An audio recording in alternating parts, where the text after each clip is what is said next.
the 6th book of Homer's Iliads. The argument. The gods now leaving an indifferent field, the Greeks prevail, the slaughtered Trojans yield. Hector, by Helenus' advice, retires in haste to Troy, and Hecuba desires to pray Minerva to remove from fight the son of Tydeus, her affected knight, and vow to her for favor of such price 12 oxen should be slain in sacrifice. In mean space Glaucus and Tydides meet, and either other with remembrance greet of old love twixt their fathers, which inclines their hearts to friendship, who change arms for signs of a continued love for either's life. Hector, in his return, meets with his wife, and taking in his armed arms his son, he prophesies the fall of Ilion. Another argument. In Zeta, Hector prophesies, prays for his son, wills sacrifice. The stern fight freed all the gods. Conquest with doubtful wings flew on their lances. Every way the restless field she flings, betwixt the floods of Simois and Xanthus, that confined all their affairs of Ilion, and round about them shined. The first that weighed down all the field, of one particular side, was Ajax, son of Telamon, who like a bulwark plied the Greeks' protection, and of Troy the knotty orders brake, held out a light to all the rest, and showed them how to make way to their conquest. He did wound the strongest man of Thrace, the tallest and biggest set, Eusorbian Acamas. His lance fell on his casque's plumed top. In stooping, the fell head drave through his forehead to his jaws, his eyes night-shadowed. Tydides slew Teuthronides Axylus, that did dwell in fair Arisba's well-built towers. He had of wealth a well, and yet was kind and bountiful. He would a traveller pray to be his guest.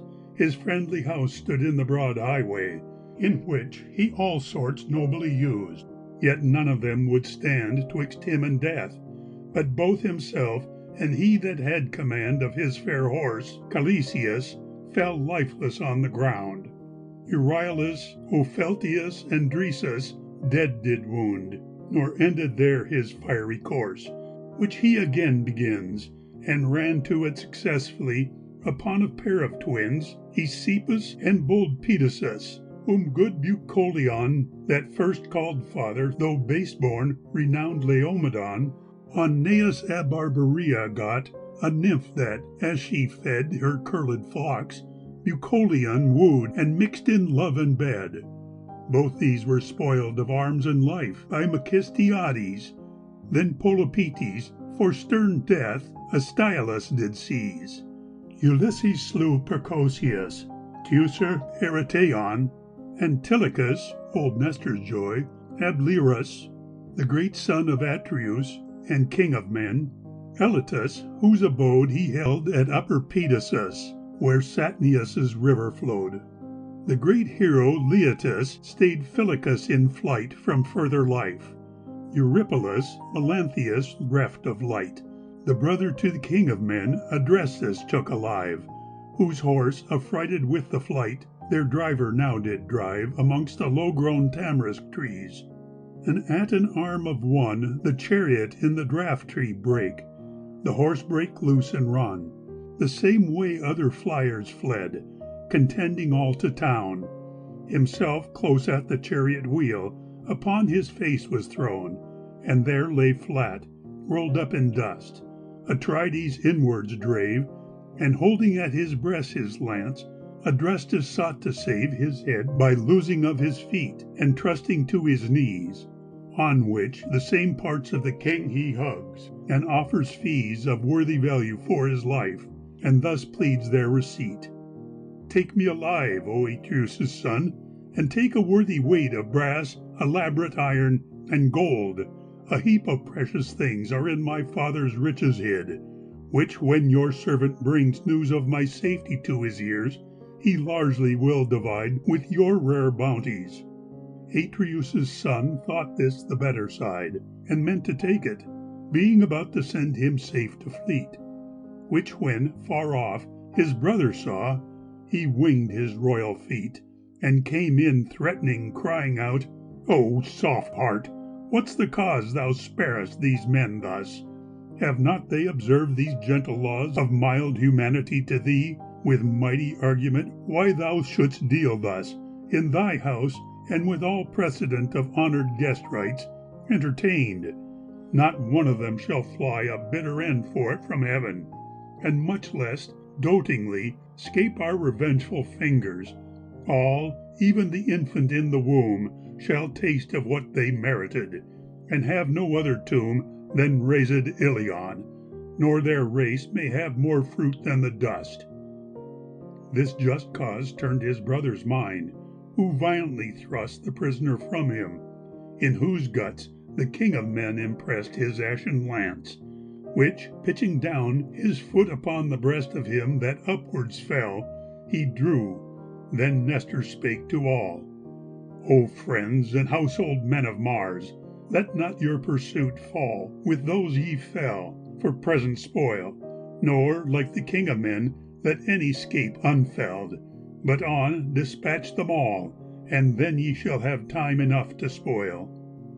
This made so strong their chase that all the Trojans had been housed, and never turned a face, had not the Priamist Helenus, an augur most of name, willed Hector and Aeneas thus: "Hector, Anchises' fame, since on your shoulders with good cause the weighty burden lies of Troy and Lycia, being both of noblest faculties for counsel, strength of hand, and apt to take chance at her best in every turn she makes, stand fast, and suffer not the rest, by any way searched out for scape, to come within the ports, lest, fled into their wives' kind arms, they there be made the sports of the pursuing enemy. Exhort and force your bands to turn their faces, and while we employ our ventured hands, though in a hard condition, to make the other stay. Hector, go thou to Ilion, and our queen mother pray to take the richest robe she hath, the same that's chiefly dear to her court fancy, with which gem assembling more to her of Troy's chief matrons, let all go, for fear of all our fates, to Pallas' temple, take the key, unlock the levy gates, enter and reach the highest tower, where her palladium stands, and on it put the precious veil with pure and reverend hands, and vow to her, besides the gift, a sacrificing stroke of 12 fat heifers of a year, that never felt the yoke, most answering to her maiden state, if she will pity us, our town, our wives, our youngest joys, and him that plagues them thus, take from the conflict, Diomed, that fury in a fight, that true son of great Tydeus, that cunning lord of flight, whom I esteem the strongest Greek,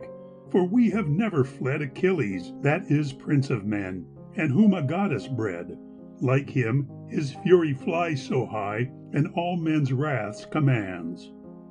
Hector intends his brother's will, but first through all his bands he made quick way, encouraging, and all, to fear afraid, all turned their heads, and made Greece turn.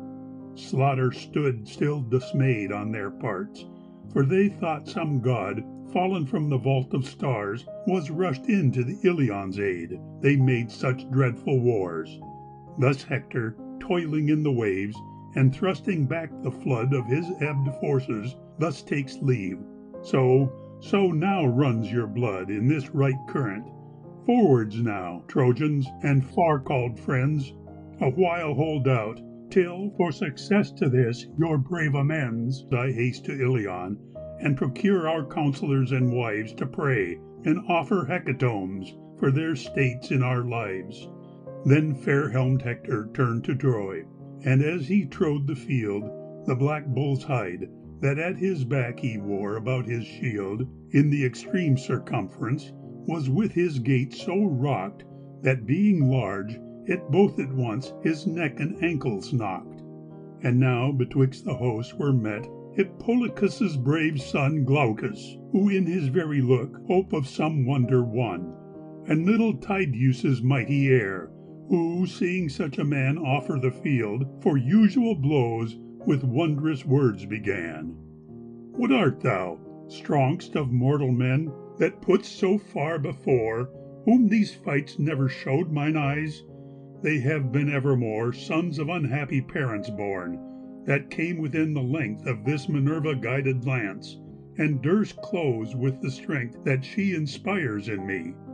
If heaven be thy divine abode, and thou a deity thus informed, no more with any god will I change lances. The strong son of Dryas did not live long after such a conflict dared, who godlessly did drive Niceus' nurses through the hill made sacred to his name, and called Niceas. With a goad he punched each furious dame, and made them every one cast down their green and leafy spears. This the homicide Lycurgus did, and those ungodly fears he put the froze in, seized their god. Even Bacchus he did drive from his Niceas, who was fain, with huge exclaims, to dive into the ocean. Thetis there in her bright bosom took the flying deity, who so feared Lycurgus' threats he shook. For which the freely living gods so highly were incensed, that Saturn's great son struck him blind, and with his life dispensed, but small time after. All because the immortals loved him not, nor loved him since he strived with them. And his end hath begot fear in my powers to fight with heaven. But if the fruits of earth nourish thy body, and thy life be of our human birth, come near, that thou mayest soon arrive on that life-bounding shore, to which I see thee hoist such sail. Why dost thou so explore, says Glaucus, of what race I am, when like the race of leaves the race of man is, that deserves no question, nor receives my being any other breath?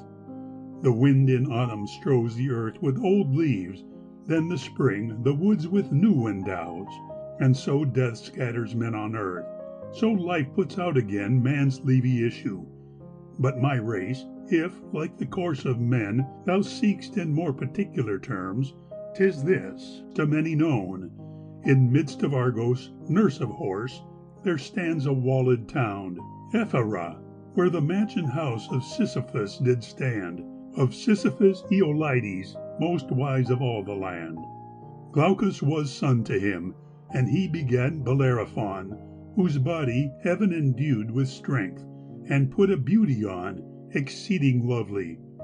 Proetus yet his cause of love did hate, and banished him the town. He ruled the Argive state. The virtue of the one Jove placed beneath the other's power. His exile grew, since he denied to be the paramour of fair Antea, Proetus' wife, who felt a raging fire of secret love to him. But he, whom wisdom did inspire as well as prudence, one of them advising him to shun the danger of a princess's love, the other not to run within the danger of the gods, the act being simply ill, still entertaining thoughts divine, subdued the earthly still. She, ruled by neither of his wits, preferred her lust to both, and false to Proetus would seem true with this abhorred untroth. Proetus, or die thyself, said she, or let Bellerophon die. He urged dishonored to thy bed, which since I did deny, he thought his violence should grant, and sought thy shame by force. The king, incensed with her report, resolved upon her course, but doubted how it should be run. He shunned his death direct, holding away so near not safe, and plotted the effect by sending him with letters sealed, that, hoped, touched his life, to Ruins, king of Lycia, and father to his wife. He went, and happily he went, the gods walked all his way, and being arrived in Lycia, where Xanthus does display the silver ensigns of his waves, the king of that broad land received him with a wondrous free and honorable hand. 9 days he feasted him, and killed an ox in every day, in thankful sacrifice to heaven for his fair guest, whose stay with rosy fingers brought the world the 10th well-welcomed morn. And then the king did move to see the letters he had borne from his loved son-in-law, which seen, he wrought thus their contents. Chimera, the invincible, he sent him to convince, sprung from no man, but mere divine, a lion's shape before, behind a dragon's, in the midst a goat's shagged form she bore, and flames of deadly fervency flew from her breath and eyes. Yet her he slew, his confidence in sacred prodigies rendered him victor. Then he gave his second conquest way against the famous Solomai, when, he himself would say, reporting it, he entered on a passing vigorous fight. His third huge labor he approved against a woman's spite, that filled a field of Amazons. He overcame them all. Then set they on him sly deceit, when force had such a fall. An ambush of the strongest men, that spacious Lycia bred, was lodged for him, whom he lodged sure, they never raised a head. His deeds thus showing him derived from some celestial race, the king detained and made amends, with doing him the grace of his fair daughter's princely gift, and with her for a dower gave half his kingdom, and to this the Lycians on did pour more than was given to any king, a goodly planted field, in some parts thick of groves and woods, the rest rich crops did yield. This field the Lycians futurely, of future wanderings there and other errors of their prince, in the unhappy rear of his sad life, the errant called.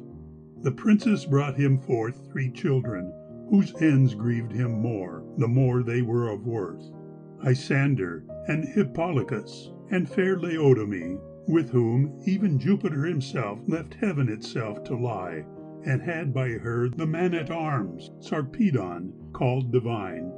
The gods then left him, lest a man should in their glory shine, and set against him, for his son, Isandrus, in a strife against the valiant Solomai, Mars reft of light and life. Laodamia, being envied of all the goddesses, the golden bridle-handling queen, the maiden patroness, slew with an arrow, and for this he wandered evermore alone through all his Ilian field, and fed upon the core of his sad bosom, flying all the loathed consorts of men. Yet had he one survived to him of those 3 children, Hippolochus, the root of me, who sent me here with charge that I should always bear me well, and my deserts enlarge beyond the vulgar, lest I shamed my race, that far excelled all that Ephyra's famous towers or ample Lycia held. This is my stock, and this am I. This cheered Tydides' heart, who pitched his spear down, leaned, and talked in this affectionate part. Certes, in thy great ancestor, and in mine own, thou art a guest of mine, right ancient. King Oeneus 20 days detained with feast Bellerophon, whom all the world did praise, betwixt whom mutual gifts were given. My grandsire gave to thine a girdle of Phoenician work, empurpled wondrous fine. Thine gave a 2-necked jug of gold, which, though I use not here, yet still it is my gem at home. But if our fathers were familiar, or each other knew, I know not, since my sire left me a child at siege of Thebes, where he left his life's fire. But let us prove our grandsire's sons, and be each other's guests. To Lycia when I come, do thou receive thy friend with feasts. Peloponnesus with the like shall thy wished presence greet. Mean space, shun we each other here, though in the press we meet. There are enow of Troy beside, and men enow renowned to write my powers, whomever heaven shall let my lance confound. So are there of the Greeks for thee, kill who thou canst. And now, for sign of amity twixt us, and that all these may know, we glory in the auspicious rites our grandsires did command. Change we our arms before them all. From horse then both descend, join hands, give faith, and take. And then did Jupiter elate the mind of Glaucus, who, to show his reverence to the state of virtue in his grandsire's heart, and gratulate beside the offer of so great a friend, exchanged in that good pride curates of gold for those of brass that did on Diomed shine, one of 100 oxen's price, the other but of 9. By this had Hector reached the ports of Scia and the towers.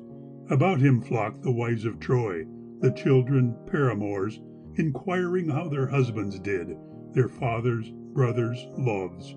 He stood not then to answer them, but said, It now behooves ye should all go to implore the aid of heaven in a distress of great effect and imminent. Then hasted he access to Priam's goodly builded court, which round about was run with walking porches, galleries, to keep off rain and sun. Within, of one side, on a roue of sundry coloured stones, 50 fair lodgings were built out for Priam's 50 sons, and for as fair sort of their wives, and in the opposite view 12 lodgings of like stone, like height, were likewise built a roue, where with their fair and virtuous wives 12 princes, sons-in-law to honourable Priam lay. And here met Hecuba, the loving mother, her great son, and with her needs must be the fairest of her female race, the bright Laodice.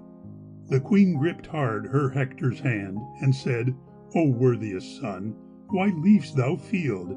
Is't not because the cursed nation afflict our countrymen and friends? They are their moans that move thy mind to come and lift thy hands in his high tower to Jove. But stay a little, that myself may fetch our sweetest wine, to offer first to Jupiter, then that these joints of thine may be refreshed, for woe is me, how thou art toiled and spent. Thou for our city's general state, thou for our friends far sent, must now the press of fight endure, now solitude, to call upon the name of Jupiter, thou only for us all. But wine will something comfort thee, for to a man dismayed with careful spirits, or too much with labour overlaid, wine brings much rescue, strengthening much the body and the mind. The great helm mover thus received the authoress of his kind.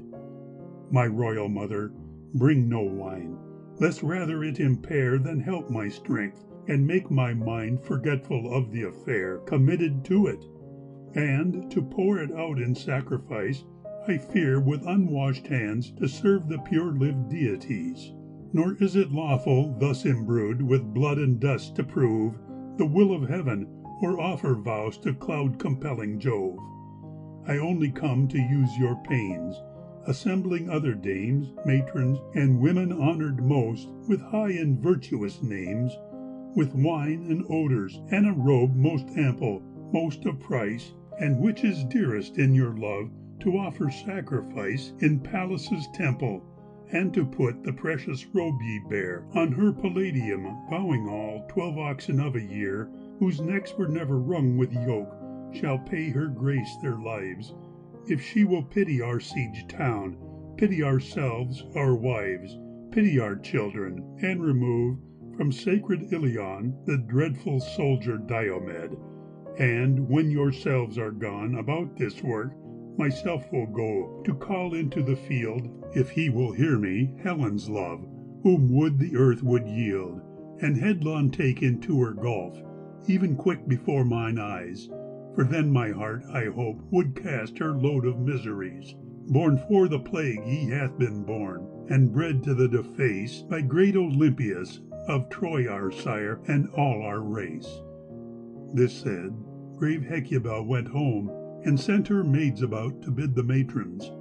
She herself descended and searched out, within a place that breathed perfumes, the richest robe she had, which lay with many rich ones more, most curiously made by women of Sidonia, which Paris brought from thence, sailing the broad sea, when he made the voyage of offence, in which he brought home Helena.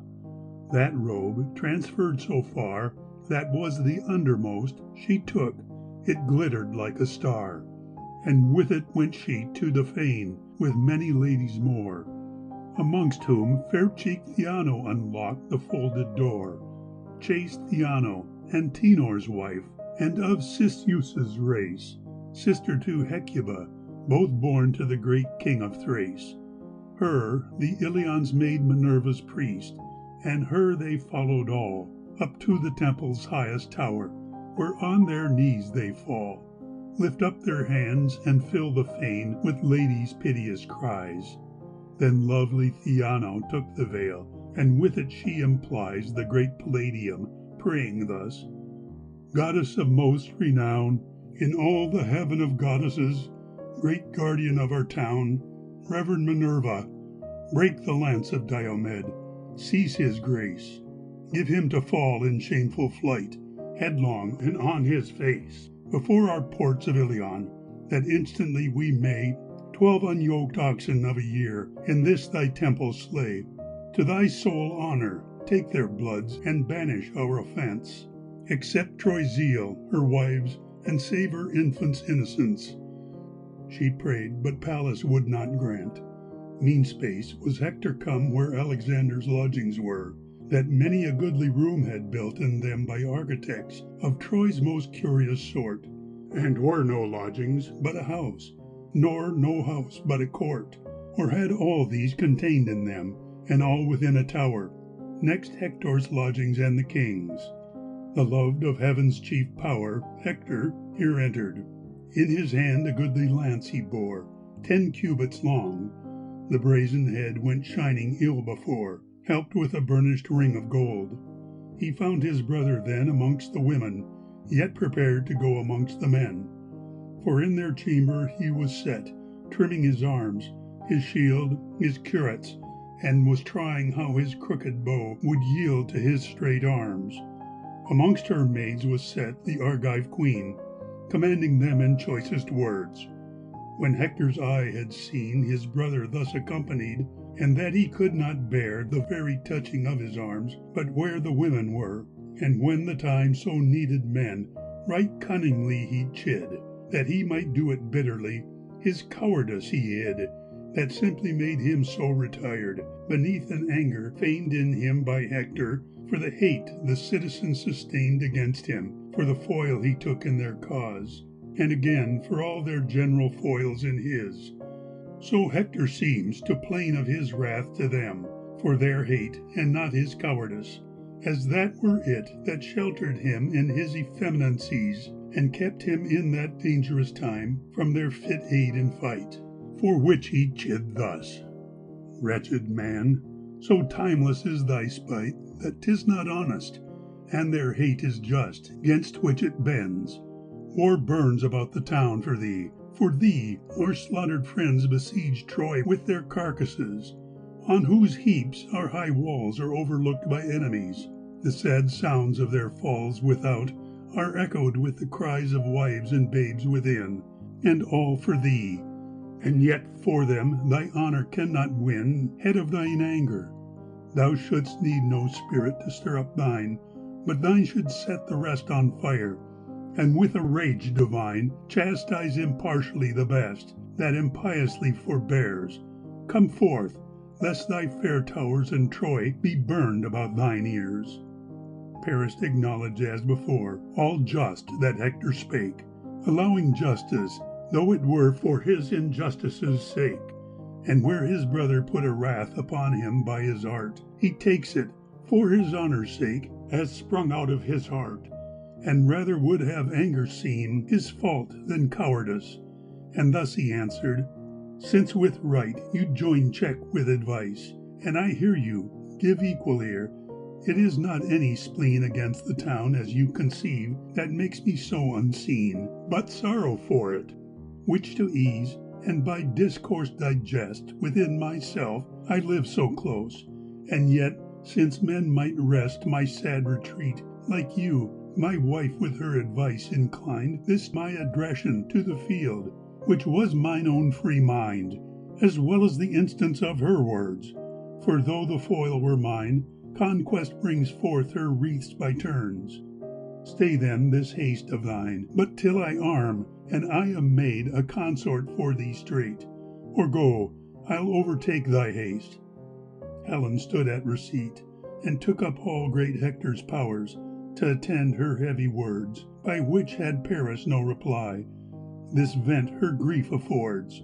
Brother, if I may call you so, that had been better born a dog than such a horrid dame as all men curse and scorn, a mischief maker, a man-plague.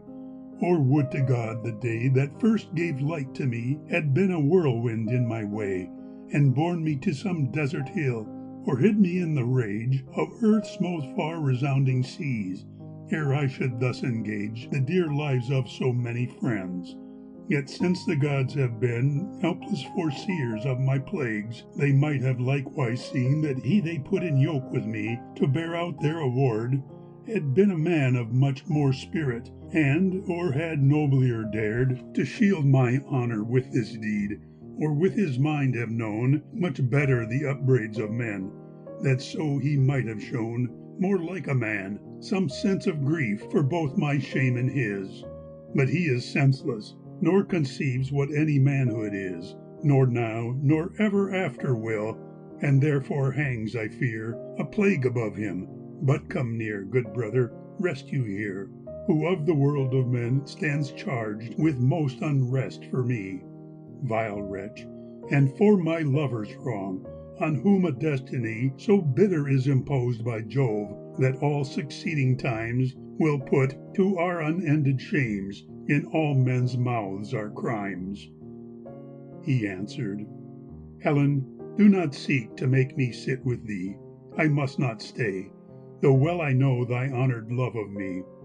My mind calls forth to aid our friends, in whom my absence breeds longings to see me, for whose sakes importune thou to deeds this man by all means, that your care may make his own make haste, and meet me in the open town, that all may see at last he minds his lover. I myself will now go home and see my household, my dear wife and son, that little hope of me. For, sister, 'tis without my skill, if I shall evermore return and see them, or to earth her right in me restore. The gods may stoop me by the Greeks. This said, he went to see the virtuous princess, his true wife, white-armed Andromache. She with her infant son and maid was climbed the tower about, the sight of him that sought for her, weeping and crying out. Hector, not finding her at home, was going forth, retired, stood in the gate, her woman called, and curiously inquired where she had gone. Bade tell him true, if she were gone to see his sisters or his brothers' wives, or whether she should be at temple with the other dames, to implore Minerva's ruth. Her woman answered, since he asked, and urged so much the truth was she was neither gone to see his brothers' wives, his sisters, nor to implore the ruth of Pallas on their lives, but she advertised of the bane Troy suffered, and how vast conquest had made herself for Greece, like one distraught, made haste to ample Iliad with her son and nurse, and all the way mourned and dissolved in tears for him. Then Hector made no stay, but trod her path, and through the streets magnificently built all the great city passed, and came where, seeing how blood was spilt, Andromache might see him come, who made as he would pass the ports without saluting her, not knowing where she was. She, with his sight, made breathless haste to meet him, she whose grace brought him withal so great a dower, she that of all the race of King Eetion only lived, Eetion, whose house stood beneath the mountain Placius, environed with the wood of Theban Hypoplace, being court to the Cilician land. She ran to Hector, and with her, tender of heart and hand, her son, born in his nurse's arms, when, like a heavenly sign, compact of many golden stars, the princely child did shine, whom Hector called Scamandrius, but whom the town did name Astyanax, because his sire did only prop the same. Hector, though grief bereft his speech, yet smiled upon his joy. Andromache cried out, mixed hands, and to the strength of Troy thus wept forth her affection. O noblest in desire, thy mind, inflamed with others' good, will set thyself on fire. Nor pitiest thou thy son, nor wife, who must thy widow be. If now thou issue, all the field will only run on thee. Better my shoulders underwent the earth than thy decrease. For then would earth bear joys no more. Then comes the black increase of griefs, like Greeks on Iliad. Alas, what one survives to be my refuge? One black day bereft 7 brothers' lives by stern Achilles.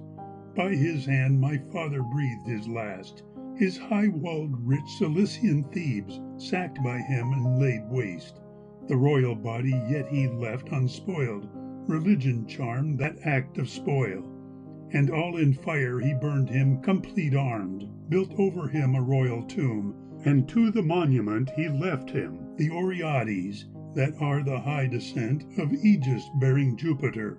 Another of their own did add to it, and set it round with elms, by which is shown in theirs the barrenness of death. Yet might it serve beside to shelter the sad monument from all the ruffinous pride of storms and tempests, used to hurt things of that noble kind. The short life yet my mother lived, he saved, and served his mind with all the riches of the realm, which not enough esteemed. He kept her prisoner, whom small time, but much more wealth redeemed. And she in sylvan Hippoplaci Cilicia ruled again, but soon was overruled by death. Diana's chaste disdain gave her a lance, and took her life. Yet all these gone from me, thou amply renderest all. Thy life makes still my father be, my mother, brothers, and besides thou art my husband too. Most loved, most worthy, pity them, dear love, and do not go. For thou gone, all these go again. Pity our common joy, lest of a father's patronage, the bulwark of all Troy, thou leav'st him a poor widow's charge. Stay, stay then in this tower, and call up to the wild fig tree all thy retired power. For there the wall is easiest scaled, and fittest for surprise. And there the Ajaces, Idomen, the Atrides, Diomed thrice, have both surveyed and made attempt. I know not if induced by some wise augury, or the fact was naturally infused into their wits or courages. To this great Hector said, Be well assured, wife, all these things in my kind cares are weighed. But what a shame and fear it is to think how Troy would scorn, both in her husbands and her wives, whom long trained gowns adorn, that I should cowardly fly off. The spirit I first did breathe did never teach me that, much less, since the contempt of death was settled in me, and my mind knew what a worthy was, whose office is to lead in fight, and give no danger pass, without improvement. In this fire must Hector's trial shine. Here must his country, father, friends, be in him made divine. And such a stormy day shall come, in mind and soul I know, when sacred Troy shall shed her towers for tears of overthrow. When Priam, all his birth and power, shall in those tears be drowned. But neither Troy's posterity so much my soul doth wound, Priam, nor Hecuba herself, nor all my brothers' woes, who though so many and so good, must all be food for foes. As thy sad state, when some rude Greek shall lead thee weeping hence, these free days clouded, and a night of captive violence loading thy temples, out of which thine eyes must never see, but spin the Greek wives' webs of task, and there fetch water be to Argos from Messiades, or clear Hyperia's spring, which howsoever thou abhorrest, fate such a shrewish thing, she will be mistress, whose cursed hands, when they shall crush out cries from thy oppressions, being held by other enemies, thus they will nourish thy extremes. This dame was Hector's wife, a man that at the wars of Troy did breed the worthiest life of all their army. This again will rub thy fruitful wounds, to miss the man that to thy bands could give such narrow bounds.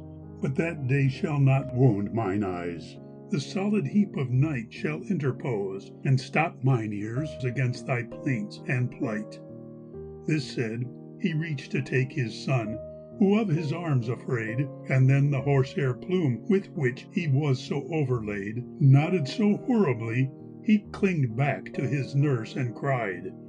Laughter affected his great sire, who doffed and laid aside his fearful helm, that on the earth cast round about it light, then took and kissed his loving son, and balancing his weight in dancing him, these loving vows to living Jove he used, and all the other bench of gods. O you that have infused soul to this infant, now set down this blessing on his star.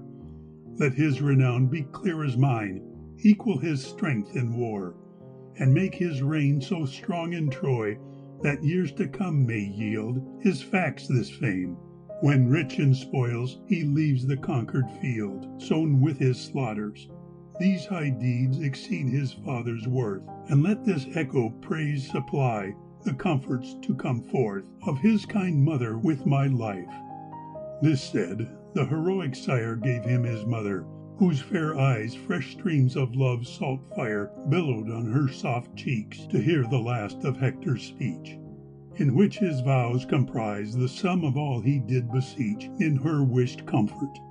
So she took into her odorous breast her husband's gift, who, moved to see her heart so much oppressed, he dried her tears, and thus desired, Afflict me not, dear wife, with these vain griefs.